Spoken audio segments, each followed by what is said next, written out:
Hey, how you doing? Justin here. Today I'm going to tell you everything you need to know about slash chords, what they are, where they're used, and how to play all of the common ones and some slightly less common ones that I think are really cool. So first thing, their name. You might think that slash chords have got something to do with the Guns N' Roses guitar player. I mean, he uses them from time to time, but they're not named after him. Slash chords get their name because of what they look like. I'm sure you will have stumbled upon some if you've looked around at different chords and tabs and stuff. You see a chord, then you see a slash, then you see another note. So what's going on here is it's a chord with another bass note. So the note after the slash is a bass note that you're going to put beneath the chord. So you might see like D slash F sharp. So that's saying you're playing a D chord with an F sharp bass note. You might see A minor slash G, which would be an A minor chord with a G bass note. That's all it is. You often hear them described as being over. So like you'd say C over G, which would mean a C chord over a G bass note. So first really important thing to realize here is that if you see a slash chord and you don't know it, just ignore the slash and what's after it and just play the chord. So if you see A minor slash F sharp and you don't know how to do that, but you do know how to play an A minor, just play an A minor. It'll be fine. This extra information about the bass note can affect the way a song sounds, particularly if you're playing on your own. If you're playing in a band, the bass player will probably be playing the bass note, so you might be able to ignore it completely anyway by choice, even if you do know how to play it. On your own, you'll just hear, I'll give you some examples in this lesson, but they do sound pretty cool. Sometimes they become a kind of a characteristic of the song. Oftentimes they don't. They're just like a way that call it voice leading, the way the notes in the chords are kind of moving from one to another. They're cool. They sound good and they're worth checking out. Particularly if you play on your own a lot, they can really add a nice kind of texture to the way you play. And there are certain songs, Wish You Were Here springs to mind, where the D chord is usually D with an F sharp bass, D slash F sharp, or D over F sharp.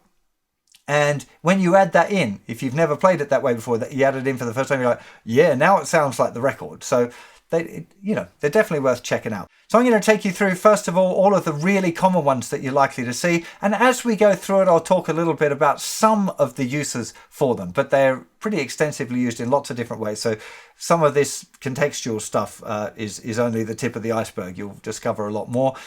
There are quite a few that we're going to check out in this lesson. So something that I feel like I should mention at the start is don't feel obliged to learn all of these right away before you move on.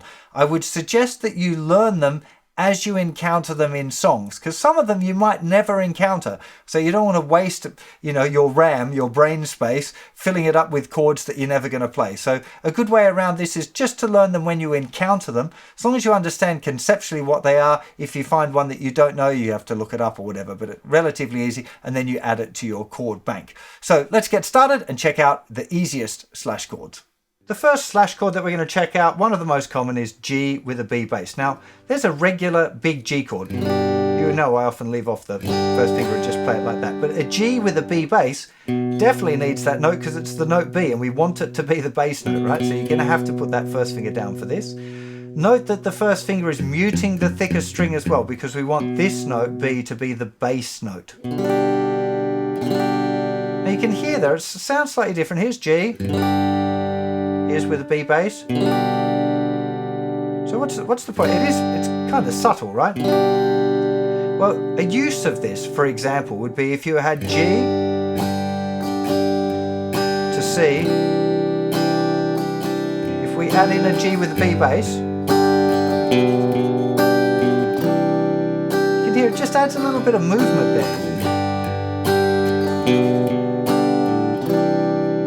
It's kind of it's a little bit more interesting than just going straight from the G to the C. It's subtle. It is still the same chord, but just moving that bass note gives it a slightly different flavour. Now, actually a more common way of playing G with the B bass is just using second finger on the note B, that's the second fret of the fifth string, open two middle strings and little finger down on the third fret of the second string. And this chord particularly is used moving from A minor to a C chord. So you'd have an A minor, G with a B bass to a C.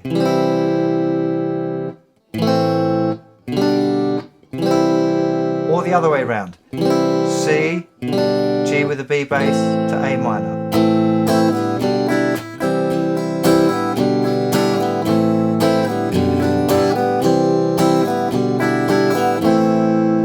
Now, this gets misplayed a lot, and it's fine actually to do it. Often the thinner string is played, and it doesn't really make it a G with a B bass. I guess technically it would be a G6 with a B bass if you do it that way. It doesn't really matter.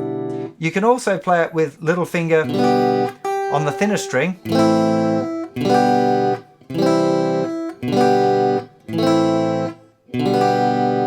So it's still G with a B bass. You know that there's all of these different approaches to playing G from earlier in the course. You can play it like that, or like that, or like that, or like that. So the same with the G with a B bass. We've got all of these different options of ways that we can play it, and they're all good. They're all useful. As long as you understand that it's a G chord with a B bass, and that the B is likely to lead somewhere, either or that kind of effect. Very, very common to use this G with the B bass, particularly when linking an A minor and a C. And here we are. This is possibly the most common of all of the slash chords actually, D with an F sharp bass. So there's a regular D. You know normally we can't play that thicker string because it just sounds horrible. But now, if we loop it over, thumb reaches over and plays that bass note. I often mute the A string as I'm doing that. So I'm playing the bass note, the thicker string, 2nd fret, and muting the A string. But you can play it open as well. They all sound good. Now, the great thing about this chord, first of all, if you can learn to use your thumb, there are other approaches which I'll show you in just a second, but if you're new to getting the thumb over the top of the neck, this is a really great one to start off with, because just the shape of the chord, if you're used to having your thumb around the back, you kind of just grip it and wrap it around a little bit. See if you can grab that bass note. What it does is it means that you can play all of the strings when you play a D with an F sharp bass. Like I said, you can mute the A if you want, if you feel it's a bit muddy in the bottom end, but it sounds great to do that. And it's one of those chords that once you get used to the sound of it, if you think G to D, G to D, you can hear the D kind of sounds thin because it's only the thinner strings. If we play D with an F sharp bass,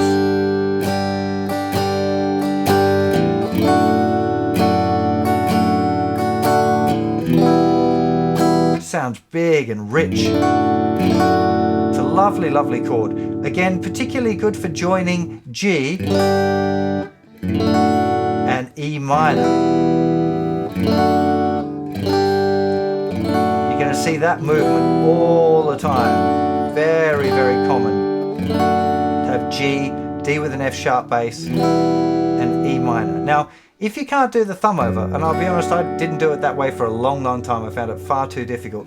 G, D with an F sharp bass like this. Now, if you use your first finger, almost certainly you're going to mute the A string, because not muting it makes it kind of awkward. So, and that's okay. Mute the A string, open D, 2nd finger is there on the 2nd fret of the 3rd string, 3rd finger's on the 3rd fret of the 2nd string, and we mute the thinner string.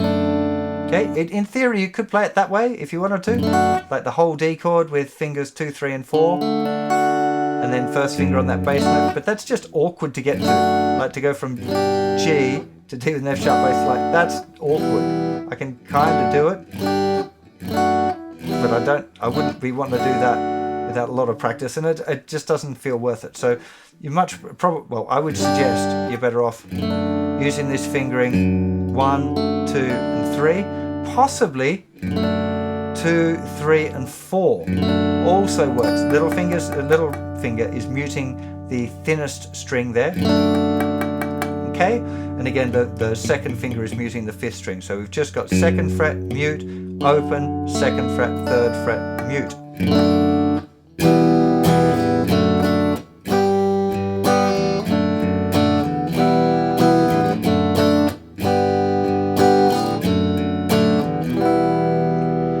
no set fingering here. It completely depends on what it is that you're doing, what you find useful. I generally play it with my thumb these days, I think, but I mean, it really just depends on the circumstance and the chords and what's coming before and after, and what feels good for you in the moment. You should be practicing it that way, and that way, maybe that way might work for you as well. So I'm not putting my third finger down, just using fingers 1, 2, and 4. That can be good as well. Any of those options, whatever's going to work. But D with an F sharp bass, fantastic chord that you're going to see very often. So related to D with an F sharp bass, this is a G with an F sharp bass. And a lot of people use it if they either don't know about D with an F sharp bass as the movement down, or they find it too difficult.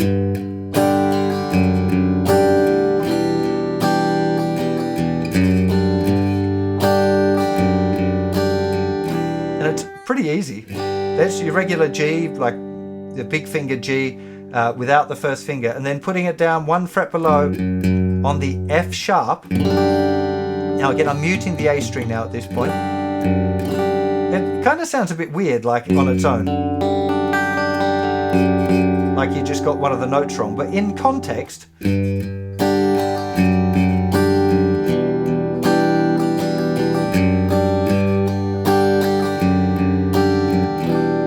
actually it works pretty good. And it's not an uncommon chord to find G with an F sharp bass. Hopefully the logic is sinking in for you now. There's G, there's a G bass note, there's an F sharp bass note. Okay, now to one of my all-time favorite slash chords, which I play all the time, which is C/G, C with a G bass note. There's a regular C chord, there's the G bass note. So I tend to move my third finger over and put my little finger down where it was. It's a very rich sounding chord. There's C, C with a G bass. It's just getting a lot more low end there. Now, some people prefer to just move over the third finger. C, C with a G bass, and in that case you're muting the 5th string. Makes the motion a little bit more obvious, and I might use that one if I was playing like a country.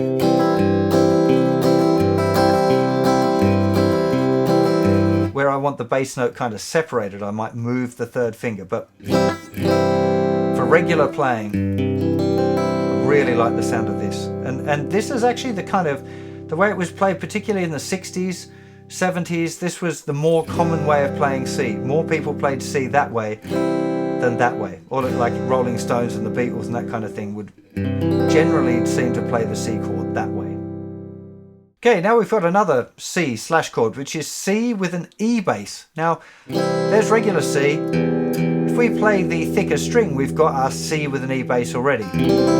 So it's just like a regular C chord, but you forgot to mute the thicker string with your third finger. The way I will have taught you on the regular C chord is muting the thicker string with the third finger. So you just need to bring it down a little bit so you can hear that low E string. Now again, on its own it tends to sound a little bit unusual, but it's particularly nice going to an F, and C to F, very common kind of chord movement. So if you add the E bass note,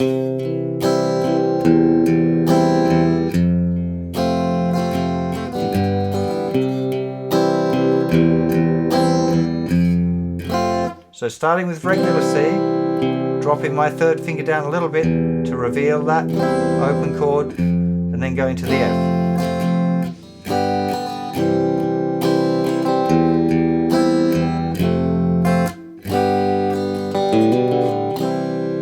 Okay, so this is the use for a C with an E bass.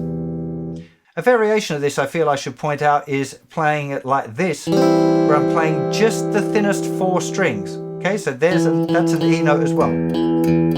So if I put that as the bass note for my C chord, some of you might know that as A minor 7, but I'm thinking in terms of the tonality of C. Where this would be common would be something like, say, if I went C, D minor, C with an E bass, F major 7, or F regular rather, to G. That would be a nice chord progression. C, D minor, C with an E bass to F, to G.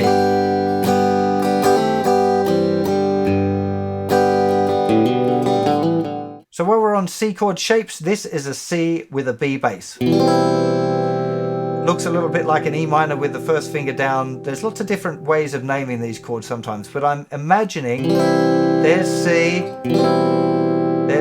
with a B bass, maybe there's C with an A bass, there's C with a G bass. So this is the kind of thing you might find in a bass that's moving.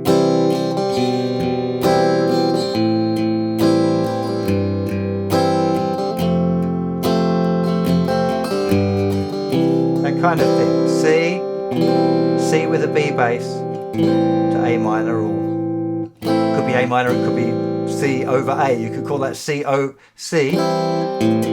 an A if you play the open 5th string. See, we've got a bunch of different names for this particular chord. It doesn't really matter, it's just about, again, context is the key thing here. So this one is often played as well as a substitute. Instead of playing G with a B bass, some people will play this, which is kind of like halfway between a C with a B bass and G with a B bass, because we've got this little top part here which is a C, but we've got the open D string, which is wrong.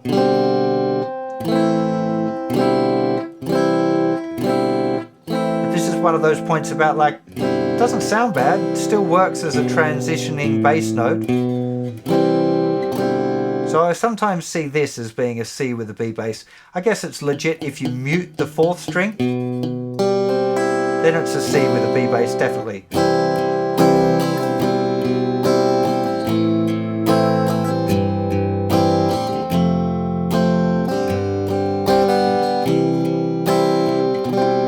Okay, so you could choose to play it that, either with the 3rd finger down or with the 4th string muted. Either of those would be a good C with a B bass.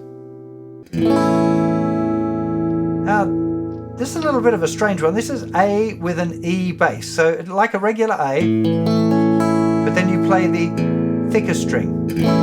Now, it more or less just sounds like you played an A chord and you didn't know that you weren't supposed to play the thicker string in this particular context. So if I'm playing with an A with an E bass, I generally lift 2nd finger up just a little bit to mute the A string. You don't have to. It's just commonly used in like a country thing where you might have an A bass note, E bass note, A bass note, E bass note.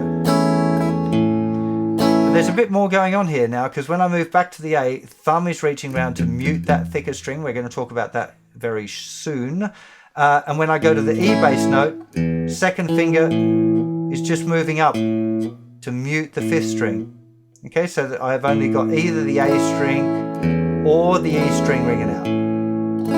I generally don't want both of them ringing out together because it just sounds a little bit murky for me, but it is quite a common chord grip that you'll see around. And on that note, we have D with an A bass, so just a regular D. But if you deliberately play the 5th string, sounds nice and fat. You still don't want to play the thicker string, so as we talk about muting strings, you might want to get thumb over just to mute the thicker string.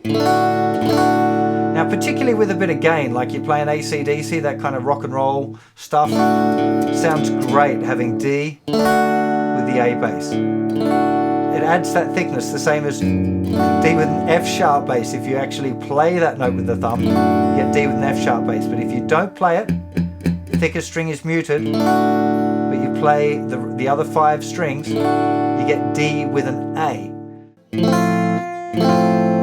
Okay, this one is an F over A. Really important you don't play the thicker string here. Won't sound good at all. Okay, so we've got the little mini F there and the open A string. Okay, this is actually a surprisingly common chord when you've got it as a movement between different things. So like A minor to an F over A sounds lovely.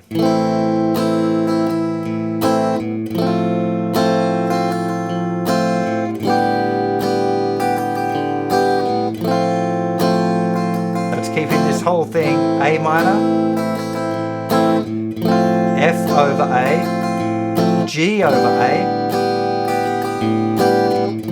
F over A. There are many examples of this kind of grip, but it's just a nice sounding chord. It doesn't always work. You can't use it anytime you see an F chord. It has got a kind of a specific vibe. F major 7 over A works as well. That's quite a nice one, used of, you know, for songs, U2 and things like that.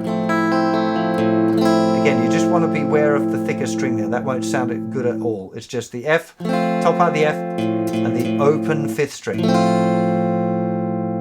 And the last one I want to show you is the easiest one of all. It's kind of a little bit of a joke. It's this, which is an A11 with an E bass. Just if you want to show off to your friends or whatever, you've got the A, which is the root note, the 11th, the 7th, the 2nd or the 9th, the 5th, and then an E bass note. So you've got, it's an A11 with an E bass note if you don't put any of your fingers on and you strum all of the strings. There are some other names for this. I'm just having a little bit of a laugh.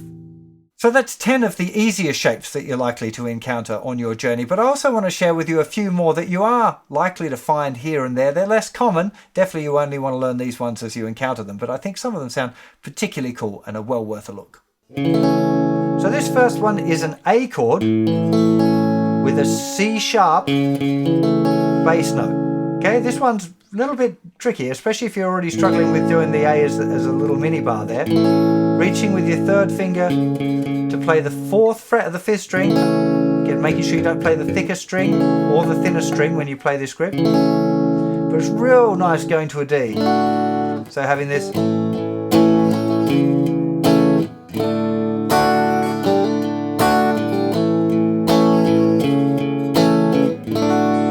Also works nice going like B minor, A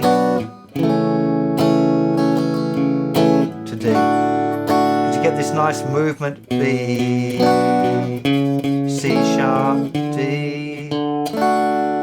Okay, it's all about these little movements in the harmony.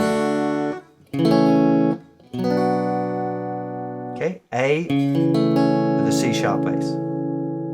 We got 2 kind of ones coming up here. This is an A minor chord. If we put little finger down on the 3rd fret, we get A minor with a G bass note. A minor / G.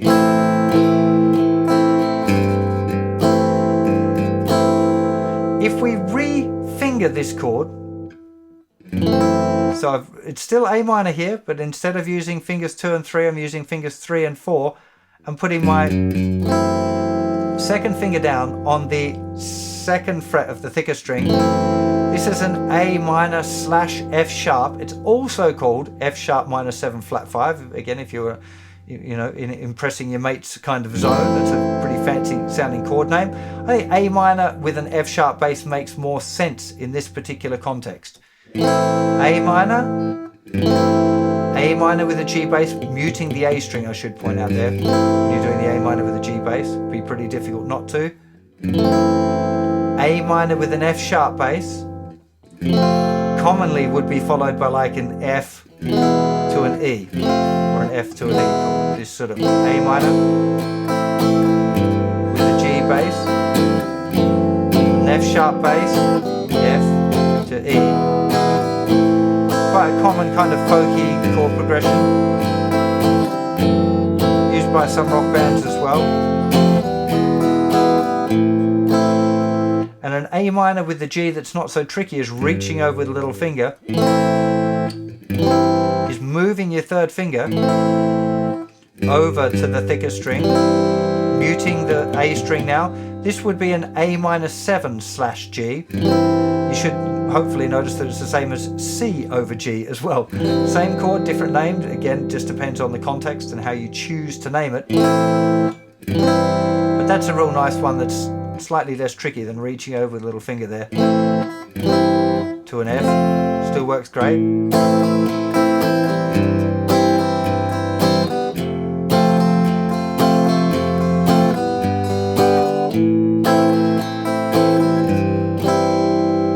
Real handy, A minor with a G bass. Okay, now we touched on this earlier on. This is a G chord with an F bass note, as heard on the Alanis Morissette song One Hand in Your Pocket. My lefty practice, that's nearly impossible, so you probably find that pretty difficult, but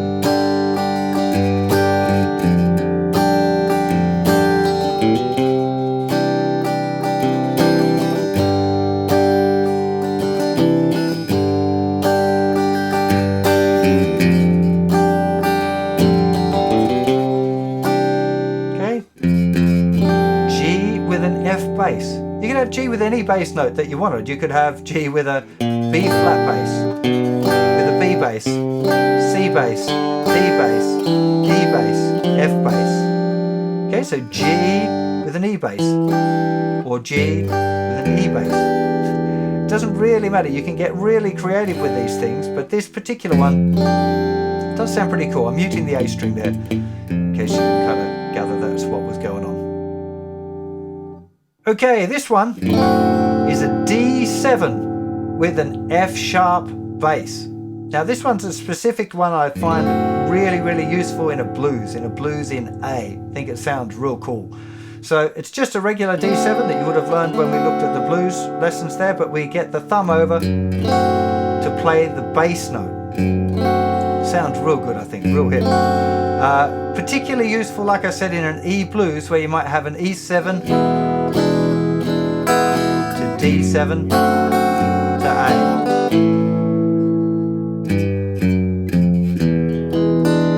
That last 4 bars. So E7, A.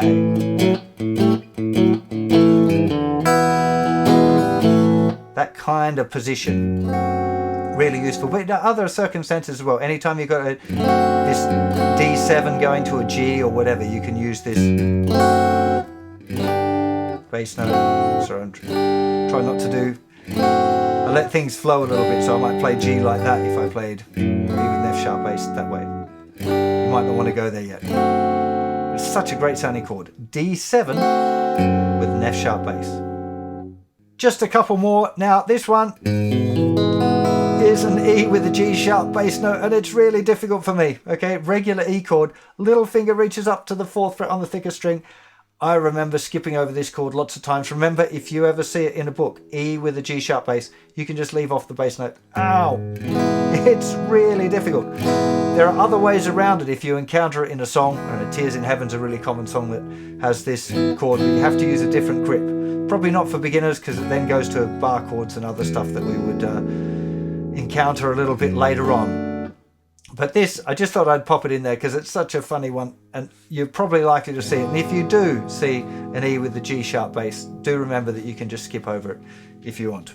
Last one of these slightly harder chords. I love this one. This is an F over G. Great for sort of funk and soul. Lots of times you might encounter this chord as well if you're into those kind of styles of music. So this is 1st finger, 1st fret, 2nd string, 2nd finger, 2nd fret, 3rd string, 3rd finger, 3rd fret, thicker string, and little finger, 4th string, 3rd fret. We're muting the 5th string. You can either mute the thinner string. If you leave it open, it's an F major 7 over G. Probably sounds a little bit better muted, I think, actually. Or you can play it as well. You could do a little mini bar there with the 1st finger.